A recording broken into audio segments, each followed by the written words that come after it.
Στο πρώτο AutoCAD Tip θα ασχοληθούμε με τις μονάδες μέτρησης και τις ενδεχόμενες παρεξηγήσεις που μπορούν να γίνουν στο περιβάλλον του προγράμματος.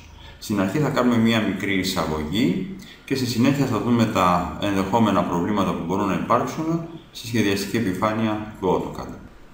Στα ευθύγραμμα τμήματα χρησιμοποιούμε σαν μονάδες μέτρησης τις δεκαδικές μονάδες, decimal.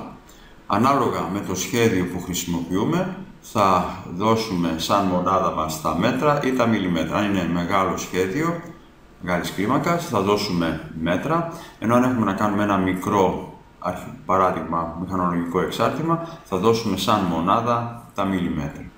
Οι γωνίες δίνονται με δύο διαφορετικούς τρόπους. Κυριαρχούν βέβαια οι μοίρες, decimal degrees, όπου ένας πλήρης κύκλος ισούται με 360 μοίρες, αλλά οι τοπογράφοι, για να έχουν πολύ καλύτερης ανάλυσης σχέδιο, χρησιμοποιούν βαθμούς, όπου ένας κύκλος ισούται με 400 grads, 400 βαθμούς.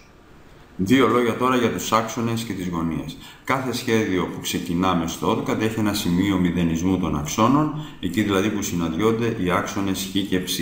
Έχουμε τον θετικό Χ δεξιά, τον θετικό Ψ πάνω και έχουμε και τον αρνητικό Χ και τον αρνητικό Ψ. Ταυτόχρονα, να πούμε ότι στις γωνίες, οι γωνίες αρχίζουν να μετρούν από το θετικό άξονα Χ και ορίζονται σαν θετικές γωνίες ή αριστερόστροφες. Συνήθως όταν πρωτομπαίνουμε στο πρόγραμμα χρησιμοποιούμε ένα template και αυτό συστήνουμε να είναι το ACAD Nameplot Style άμα χρησιμοποιούμε σαν κύρια μονάδα τα μέτρα ή το ACAD ISO Nameplot Style όταν χρησιμοποιούμε σαν κύρια μονάδα τα μιλιμέτρα. Αλλά ας το δούμε αυτό καλύτερα κάνοντας κλικ στο ACAD Nameplot Style και μπαίνοντας μέσα στο πρόγραμμα. Ας σχεδιάσουμε μία γραμμή για παράδειγμα 2. Για το πρόγραμμα αυτή η γραμμή είναι 2 units. Από μένα εξαρτάται αν αυτό το θεωρώ ότι είναι 2 μέτρα ή 2 mm, 2 inches ή οποιαδήποτε άλλη μονάδα θέλω. Το ότι χρησιμοποίησα το ACAD Nameplot Style με βοηθάει έτσι ώστε αν θα δώσω για παράδειγμα μία διάσταση να είναι σε λογική μορφή η διάσταση και να μην θέλει πολλές διορθώσεις. Μπορεί να μην μου αρέσουν τα 4 δεκαδικά και να θέλω να τα κάνω 2, αλλά τα βελάκια, οι γραμμούλες κλπ. Είναι έτσι σχεδιασμένες ούτως ώστε να θεωρήσουμε ότι η μονάδα μας είναι μέτρα. Ας ξαναμπω στο πρόγραμμα με New, παίρνοντας το ACAD ISO Nameplot Style αυτή τη φορά.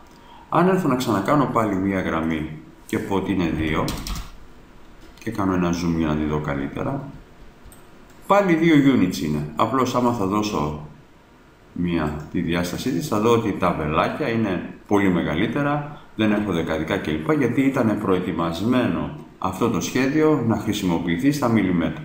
Θα έπρεπε λοιπόν να έρθω στις διαστάσεις, να διορθώσω τα βελάκια, να διορθώσω τα δεκαδικά στις διαστάσεις εδώ, στο νούμερο των διαστάσεων και να κάνω και πάρα πολλές αλλαγές. Γι' αυτό παίζει ρόλο ποιο template χρησιμοποιώ στην αρχή, γιατί έχω να κάνω λιγότερες αλλαγές. Δεν έχει να κάνει με τις μονάδες που χρησιμοποιώ.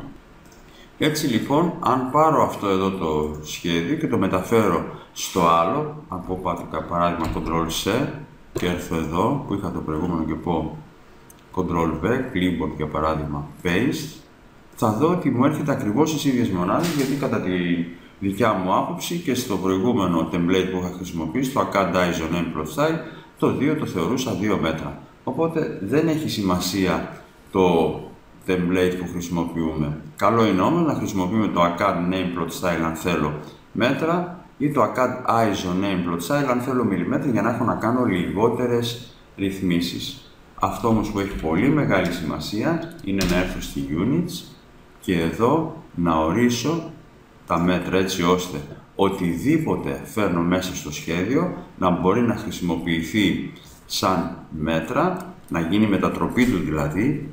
Παράδειγμα, βρίσκω ένα σχέδιο στο ίντερνετ. Αυτό μπορεί να είναι σε inches. Αν το φέρω μέσα θα γίνει αυτόματη μετατροπή εφόσον εδώ έχω ορίσει ότι είναι σε μέτρα ή και στα block.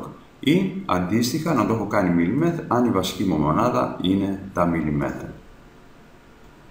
Αν έχετε απορίες σχετικά με το AutoCAD και κάποια πράγματα που ενδεχομένως θέλετε διευκρίνηση, μην διστάσετε να επικοινωνήσετε μαζί μας στο studies@infotech.edu.gr ή αν είναι κάτι πολύ επίγον μπορείτε να μας πάρετε και τηλέφωνο στο 2310 50 19 70.